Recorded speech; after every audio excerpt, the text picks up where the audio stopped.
اعوذ باللہ من الشیطان الرجیم، بسم اللہ الرحمن الرحیم۔ 18 ذی الحج عید غدیر کا دن ہے، جو بہت بڑا خوشی کا دن ہے۔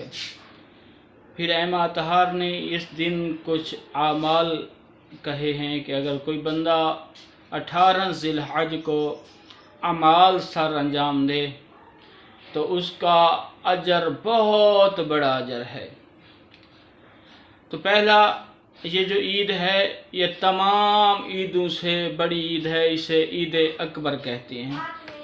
یہ عید اکبر، اس دن انبیاء نے عید منائی اور پھر وصیت بھی کی کہ آپ لوگ بھی عید کو منائیں، یہ بہت بڑی خوشی کا دن ہے۔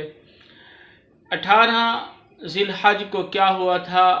جناب پیغمبر نے علی کا خم غدیر کے مقام پر ہاتھ پکڑ کر کہا تھا، من کنت مولا فہذا علی مولا، جس کا میں مولا ہوں اس کا علی مولا ہے۔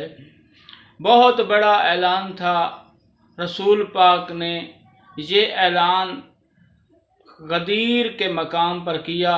جو حج کر کے لوگ واپس آ رہے تھے، جو آگے چلے گئے تھے ان کو پیچھے بلایا، جو پیچھے رہ گئے تھے انہیں آگے بلایا، اس چوراہے پر کھڑا کیا، پلانوں کا منبر بنایا، علی کو بلایا، علی کا ہاتھ اپنے ہاتھ میں رکھا اور اتنا بلند کیا کہ تاریخ کہتی ہے کہ بغل کی سفیدی جناب علی کی نظر آئی، اور کہا بلند اور اونچا منبر بنانے کی وجہ کیا تھی کہ کل کوئی بندہ یہ نہ کہے کہ ہم نے جب علی محمد نے اعلان کیا تھا تو ہم نے دیکھا نہیں تھا۔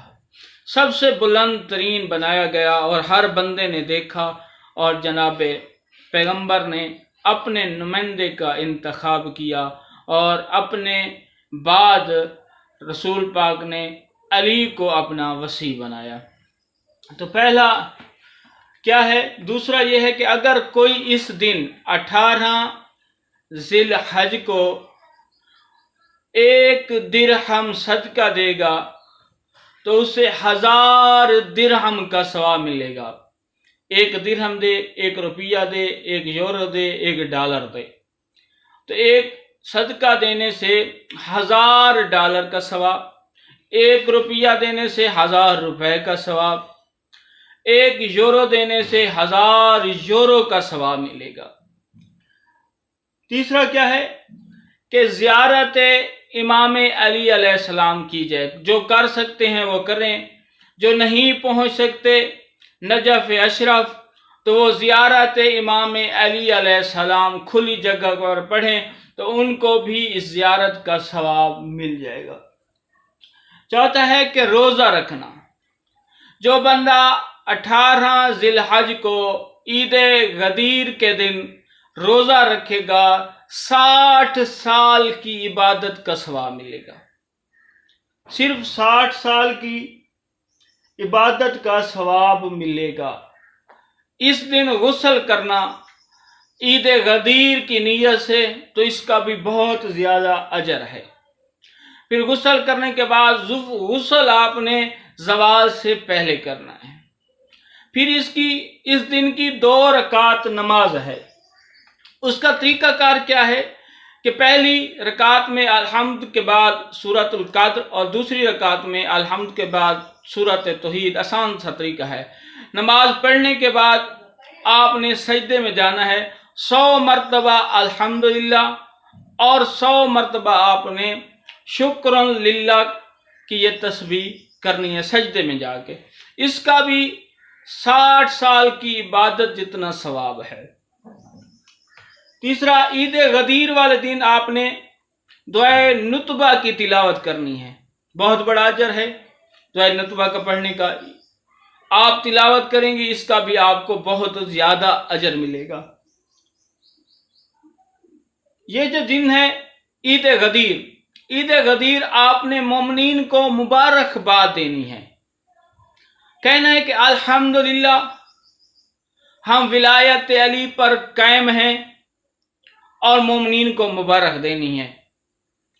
اس کا بھی آپ کو اللہ کی بارگاہ سے بہت زیادہ اجر ملے گا۔ یہ اہل تشیع کی فقہ جعفریہ میں اور شیعہ قوم کی بہت بڑی عید ہے۔ اور آخری بات یہ ہے کہ اس دن انبیاء کی مشکل دور ہو گئی۔ حضرت موسیٰ علیہ السلام جادو سے نکلے، حضرت عیسیٰ علیہ السلام کی مشکل حل ہوئی۔